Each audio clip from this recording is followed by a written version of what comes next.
Hey guys, I'm pseudogerudo, and today I'm doing something unusual and something I've never done before in the 102 videos I've done in this channel. You know what you know what it is? It's nothing. It's basically nothing. I basically look around the internet and look for something to like laugh about, something like that. So that's what I'm gonna do. And the first thing that comes to mind is this whole recent not recent, it's like been 2 months, 3 months, something like that, but this controversy surrounding something called Gamergate. And I know it's been out for, I know like it's been happening for quite a while, and other YouTubers have voiced their input on it, but like I haven't done it, so I want to do it as well. So I want to get on this hype train. I want to get on this bandwagon because I have like some thoughts about it. And here's the thing, with me, I'm not directly involved in Gamergate, right? So I have a very outside perspective on this. So I look at it and I'm thinking to myself, well, this little battle that they got here, the arguments, these fights, it's not necessary.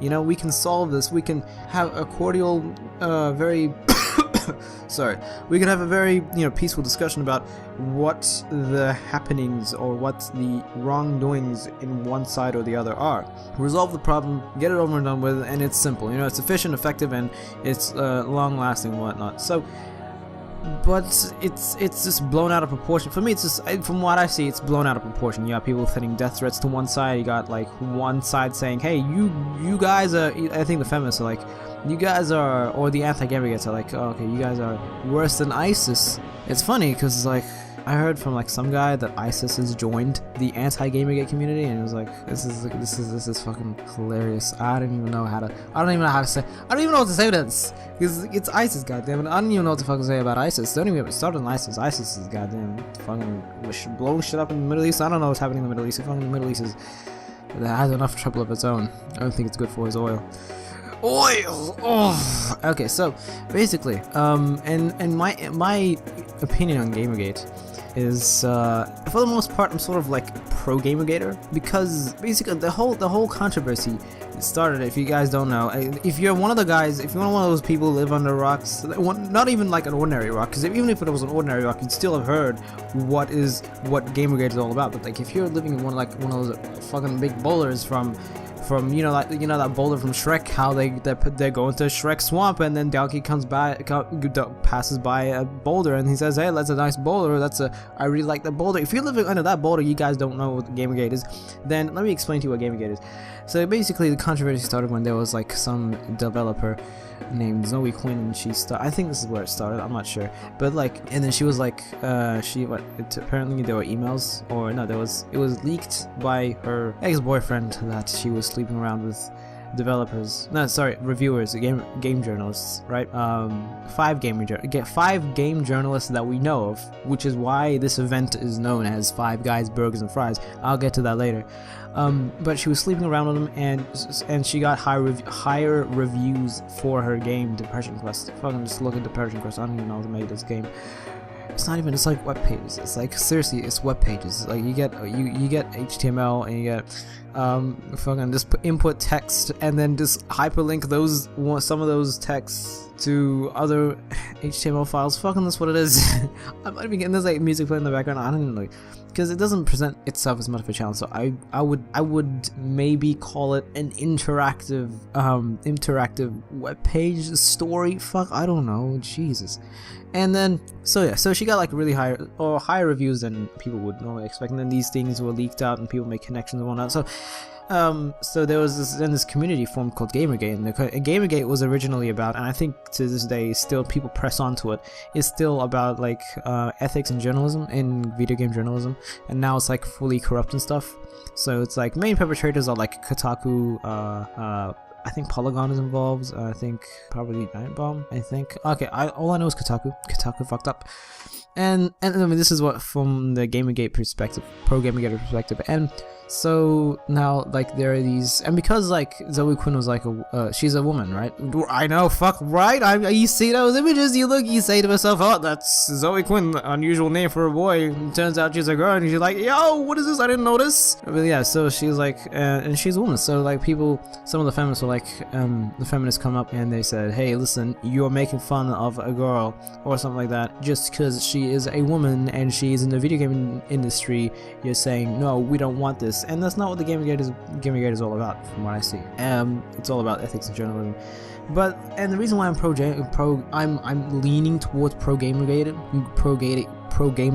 is because of these like feminists that pop in and like, hey, listen, and they basically spun this out of control. You know, they say fucking, I don't know, what, misogynist or something like that. No, I mean, if you're thinking about it, we would be more of like of an equal group if people were taken accountable of their actions regardless of their gender. And to say, and this is from a not very knowledgeable perspective on Gamergate. Like I don't know everything about Gamergate. I don't know much of the documents that have been released. I don't know about what people have said. I don't know about other people's commentaries. I don't know other people's inputs. But from what I see, it's like the feminists. I don't know why the feminists came up, but they came up and they were like, "Listen, you're doing something wrong with this. Something wrong here. It's not what equality is about. You're a misogynist. You're slut shaming or something, and you're like you're woman hating. I don't know." And then it just spun out of control from there. So, and the whole Five Guys Burgers and Fries thing came up because like now forums on the internet are banning, or they have banned like the usage of some words. So like you mentioned Zoe, I know there was like a subreddit and they mentioned Zoe Quinn there and they instantly got banned. So now the codename Five Guys Burgers and Fries is being used, and that's it's unfortunate to resort to that, because the internet for me is all about, what I love about the internet is like it's free speech policy. You know, you can say whatever the fuck you want, all right? With supposedly not. I mean, this is if it's like a fucking terrorist threat, then obviously get some repercussions out of it. But like if it's just a opinion or criticism of something like that, then you should be free to say it. I don't understand the big deal. I don't know why they're censoring stuff like this, and if it was, I don't understand why they're censoring, because if it is like, because it is so highly controversial and therefore very popular, not in a good way, then it would attract attention to your forums or something, and then people, I don't know, it just attracts attention, so it shouldn't be. I don't see any reason to censor stuff. You're taking the beauty out of the internet, and no one likes that. So I for the most part, I have a sort of a leaning towards pro Gamergate, yeah. And okay, one thing I have to say about Gamergate, right, is that there's like some death threats being sent, I think, to like the feminists and the other side, the anti-Gamergate community, and you gotta understand. And okay, what they're doing is what the feminists or the anti-Gamergate community doing is like they're like picking and choosing, essentially. They're just cherry picking. They take out these death threats, and they're like, see, this is what they've been doing to us. They've been sending death threats to us all year. Fucking, they don't like women in the video gaming industry, and they want to kill us and some shit like that, and want to fucking neo-Nazi World War III feminist shit. I don't know. But no, I exaggerated that. But like they're basically pulling out these death threats and rape threats, and they're saying, hey, this is the entirety of the pro Gamergate community. And what I gotta say to that is that there is if there is, I'm assuming now that those were legitimate rape threats and death threats. Like, you haven't just sent it to yourself and said, hey, this is what they're doing. But if they are, I'm assuming that they are, you gotta understand there's like extremists in every group. There are extremists. Like, if you haven't fucking got a Tumblr, go, oh my god, go to Tumblr. Jesus Christ, the things that there are that exist in Tumblr are amazing and astounding. And it's like they have their own fucking fantasy in there, and they have like weird medical disorders that are apparently not medical disorders. You can actually have 500 voices in your head, one of them being Jesus and the other one being God the Father. I don't know. And then like you have George Bush the Elder, and he's in there, he's going, hey, I got the oil. And then Jesus is like, come on, man, put it back to the Middle East. I'm from the Middle East. And then you know who else pops up? Abraham Lincoln. He's like, he does the Gettysburg. I fucking don't know. I'm speaking out of this. But yeah, but the point is, there are extremist groups in just about everything. In any group, there are extremists in every group ever. Like religious, I mean, probably the most well-known extremist groups are in religious groups. In internet groups like fucking Anonymous, there's like there are extremists within Anonymous, or if not, then Anonymous itself is an extremist group. And you have conservative right-wingers, you have extremist right-wingers, extremist left-wingers. So extremism exists. However, the uptake of extremist values that exists throughout the community or through that particular group, that's what you got to worry about. So like, let's say it's only like 2% of the population or 2% of that group that has extremist extremist values, then it's not much to worry about. But if it's like 30-40% and increasing, then that's something you got to worry about. And if it becomes so large that the main voice that you hear or the goal of that particular group changes to suit to the extremist ideological needs, then you classify that group as a hate group. It's what we do. You know, like the Westboro Baptist Church, that is a hate group because most of their members espouse extremist views. You know, if like one person of that Topeka, Kansas group, Westboro Baptist Church, said, "Hey, God hates fags," and the rest of them were like, Jesus Christ loves you and whatnot, then we wouldn't classify them as a hate group because there's only one person doing that, and he's probably going to get ostracized from the Westboro Baptist Church. But like, that sadly, no, it's not the reality, as we all know. So that's basically what extremism. That's basically the fundamentals of extremism, or that's not the fundamentals. That's just how a reasonable approach to take with extremist values, extremist ideologies. So that's basically what my main thing with the Gamergate is. You know what's funny though? It's when Bayonetta 2 came out, I think one of the feminists, like Anita Sarkeesian and something like that, she makes like really popular videos on YouTube about like sexism in the video game industry, in video gaming.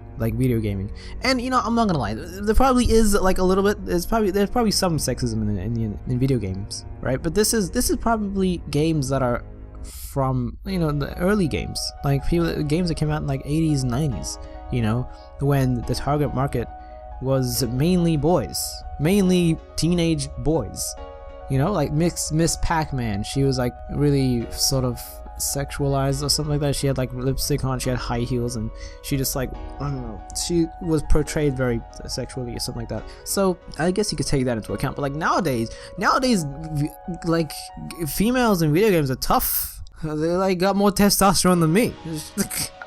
I don't understand the controversy. I don't see how that applies nowadays. You can't look back in the past, guys. You have to look in the future. You have to look at the present. You have to be like, okay, is this an argument that I can use nowadays? Does it make sense? Your thing is, no, it's not. And you got Tomb Raider. You got fucking Lara Croft from goddamn 90s, from PS1. She was, okay, so people are talking about, oh, she has big tits. That was like an error, but like it was sort of spun out as a joke, and then they were like, oh, fucking just put it in there. No one cares. Yeah, so, but nowadays, like, Lara Croft is, like, super empowering, I think. She's someone that she is a person that people would aspire to be, you know, an explorer, smart and dangerous or something like that. You know, she's tough. And a lot of women are, you know. Just because they're wearing shorts does not mean they are sexualized. God damn it, like, people wear shorts now. I live in Australia, fucking everyone wears shorts. Every girl and her mother wears shorts. That imagery is bad. But like, it's not, if it's done by the community in real life, or done by that group in real life, then to call it out in video games is just nonsensical, because then you'd have to do it in real life as well. You know, so there's sort of a mix up there. Basically, you have to look at the character herself. It is the ideas and the contribution that she has in the game. Is it something that would make women look inferior? If that's the case, then yeah, go for it, you know. But I think games nowadays, like a lot of games nowadays, have like really tough female characters. And yeah, so that's basically what I have. And so this goes back to what Anita Sarkeesian was saying. She was like talking about Bayonetta 2 and how like Bayonetta's design was like just used for, yeah, her design was just basically to have male players jerk off to her or something like that, and therefore that was like misogyny or something. Not misogyny, but it was just sexually objectifying women in video games. And okay, so she looks very attractive, like she's hot. I mean, what's wrong with that though? What's right isn't the thing is, for me, it's more like, what does that character do? And that character in that Bayonetta, in that game, oh my god, in the first one she kills a fucking god. She kills a god. Okay, so to say that she's being objectified is like, it's nonsensical, because her contributions in the game and what she does is powerful, you know. So she's on her own. She stands up for herself and she fights. That's what she does. I haven't played either of the Bayonettas, so I don't know. I don't know in detail what she does, but she's tough. Okay, and yeah, it's basically what I see. So I don't see anything about objectifying women in video games. Just because they look like they're being objectified doesn't mean that they are, because there's more to a person than their looks, and I guess you gotta look at what they do in the game to actually come to the conclusion as to whether or not they're being sexually objectified or not. Because if all they do in the game is like just stand there and look pretty and just fucking that and do nothing else, then yeah, you can call them out and be like, hey, that's sexual objectifying, and you'd have a point, right? So that's really all I have to say with sexual objectifying women in video games. So and we don't see a lot of that nowadays. That's cool. I like the fact that there are more women in gaming, in real life and virtually, and in that game in real life as well. Actually, I think the character designer for Bayonetta was a woman. No, I think that's what it was. Yeah, it was like some Japanese woman. I forgot what her name was, and I'll probably never remember it because it's Japanese and I'm not gonna remember Japanese names. But like, she designed it, so I don't know if it's designed by a man, then it probably wouldn't make a difference either, because the argument still stands. You gotta look at the game. You gotta look at the character in the game. So that's all I have to say about this Gamergate and feminists and gaming and whatnot. Oh my god, what else? Okay, my favorite game of all time, Majora's Mask, is being remade for 3DS, which is fucking amazing because I've been waiting for this shit. Okay, the thing is, people are like, now people are complaining, because I watched the trailer, I watched the Nintendo Direct, and people are talking, and the comments, people were like, oh, but this is shit, this looks shit, I want it to be on the Wii. Fucking listen here, you shoving dopey cunt. Ocarina of Time 3DS, it was a brilliant remake, right? If someone had not played Ocarina of Time, the original one, I would have said, hey, play the 3DS. You get a very good feel of what the gamers, the players of the original game felt like, or what they experienced. It still gives you the experience that the original Zelda game, the original Ocarina of Time, gave you, right? So that's basically what you have. That's basically what it comes down to. Are you still gonna feel the same good feelings that you had when you played Majora's Mask? You know, are you still gonna feel creeped out by the atmosphere, by the setting, by the story? Is it still gonna compel you in ways? Are you still gonna enjoy it like you enjoyed it back in the day? And for me, if it happened with Ocarina of Time, I'm gonna have faith. I'm gonna say that's gonna happen for me with Majora's Mask 3DS.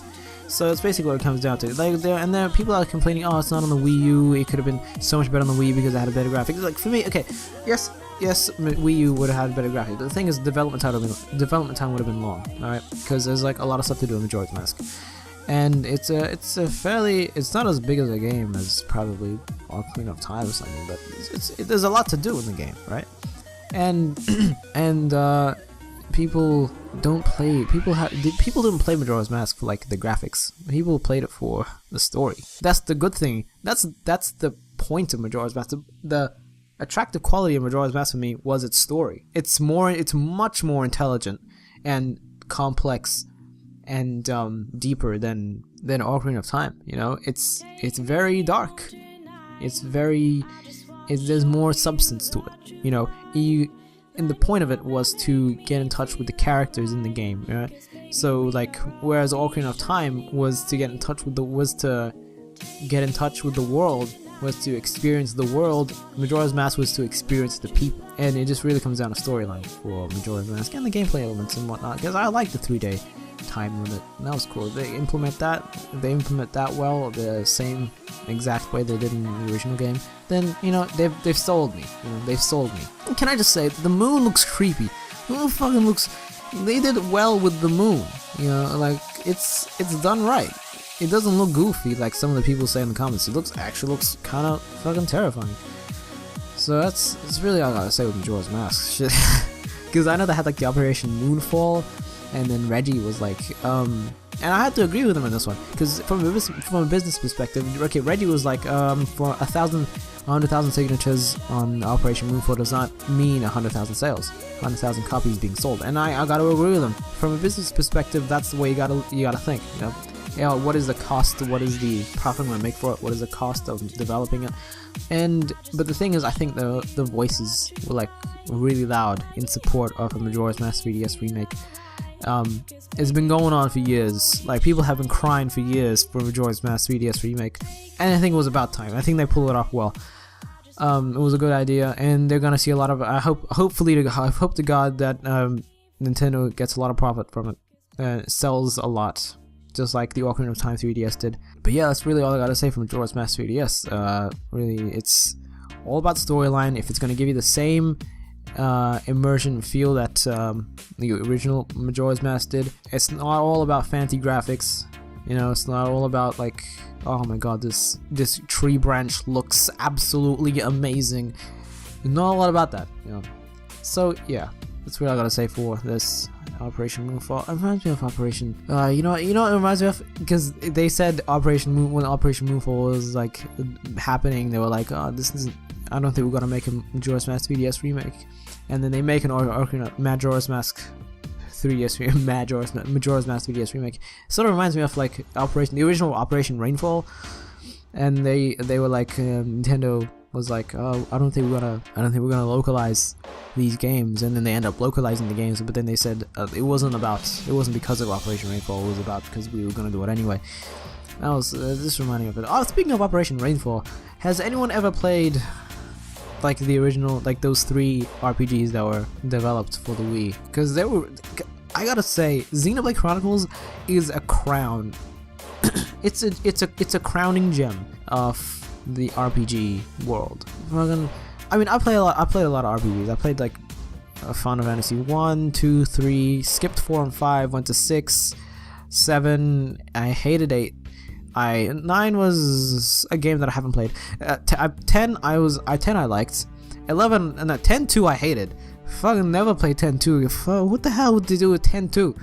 And 11 I never played. That was an MMORPG. I played 12. 12 is a good game. I'm gonna relate this Xenoblade Chronicle game with 12 in a second. I played 13. I played 13-2. And they were both pretty good. They were not as bad. Like, people decried 13-2 and 13 as being like the worst Final Fantasy games ever. Obviously, those people have never played Final Fantasy 8. Jesus, Final Fantasy 8 and Final Fantasy 10-2 were disappointments because those games came right after like really good games like Final Fantasy 7 and Final Fantasy 10. Those are really good games. And then like right after that, they come up with like some shitstorm called Final Fantasy 8 and Final Fantasy 10-2 respectively. But yeah, it's not as bad as, because Final Fantasy 13 and 13-2, those flaws weren't as bad. The flaws in those games weren't as bad as Final Fantasy 10-2 and Final Fantasy 8, but still, there's still some lingering faults that you see in the game. And like, I'm not gonna go into it. This is not what it's all about. But Xenoblade Chronicles, really, it's what makes the game great and such a jewel to me is not only the environment and, you know, because the environment is so big, it's really expansive, and you really gotta, the game really just pushes you to explore every nook and cranny. Like, you get experience points from exploring different areas and whatnot. I mean, like typical RPG stuff. But the characters in that game they come alive, makes the game come alive. It gives it more color, because the characters in the game are very relatable. You know, they use language, they use lingo that, you know, any ordinary person in real life would use, and they're not all like mopey and depressive like some RPG characters. But they're kind of upbeat when you think it's appropriate to be upbeat. They're kind of depressed when it's appropriate to be depressed. It's something like that, I guess. And they're just very relatable to you. And, you know, and their dialogue is really good. Like, one thing about RPGs that I have to say is, like, one of the worst things about RPG is that the dialogue is always usually corny. Like, if you guys have not played Final Fantasy fucking, what was it, 10? Yeah, 10. If you haven't played Final Fantasy 10, and you know what corny means. You don't know what corny, oh god, okay, right? Final Fantasy, shit. But Final Fantasy, like no, Xenoblade Chronicles, the dialogue is actually something that you'd say in real life if you're actually fighting monsters. You'd be like, "It's Reyn time." No, and some of the dialogues are kind of silly, but most notably I'm really feeling it by Shulk. You see that everywhere now. It's a fucking meme. He is feeling it though. What happens is, like, you're in the game, right, and you're fighting a monster, and things are going like really well for you, and he all of a sudden Shulk would say, "Guys, I'm really feeling it." Like, he is really feeling it, and like the oh my god, and the music in the background just, you know, gives that away for you. And the other one that's really well known is it's Reyn time. Fuck, if you haven't, I'm gonna put a link in the description. There's this video, right? It was like, it's called "It's Reyn time," and basically just it just uses I'm not even gonna explain. Just go watch it. It's fucking hilarious. I laughed so hard. Yeah, god. And so another aspect of Xenoblade Chronicles that I loved is the OST. God damn it, the OST is brilliant. If you have not even played Xenoblade Chronicles, just fucking go listen to the OST. The OST is so, it brings the world to life. It's so memorable. Even like months after you played the game, you still think about the background music, and like in your head, like I do now. Like the last time I played Xenoblade Chronicles was like 7 months ago, something like that. 7-8 months ago. I still think about the music, right? Because the music was great. Like the boss theme, like there's numerous battle themes, right? And there's like one boss theme called it's not much of a boss theme. There's a unique monsters that are like tough monsters, like sort of ordinary monsters, but like actually really tough. And their battle theme is something called is a track called Those Who it's called Those Who Bear Their Names. Yeah, Those Who Bear Their Names, and that's such a motivational fucking song. When you're in the middle and you're doing a chain attack, something called a chain attack, it's just play the game, you'll find out. And every time I'm doing a chain attack in these unique monster battles, there's one part of the song, like in the middle, it's called like 40 seconds into it, or 50 seconds, or a minute and 20 seconds into it, I don't know which one it was, and it just brings it to life. I keep saying that sentence, but that's what it does, for lack of a better sentence. It's what it does. And also the environments, I think I've said this before, but the environments are brilliant. Like there's this one place called Marsh, not the Marsh Swamp. No, it's called the Sator Marsh. That's it, Sator Marsh. And in the daytime, because the environments look different in day and night time to real time cycle. In the daytime, it looks like what a marsh would look like, fucking just dampy and just depressing looking.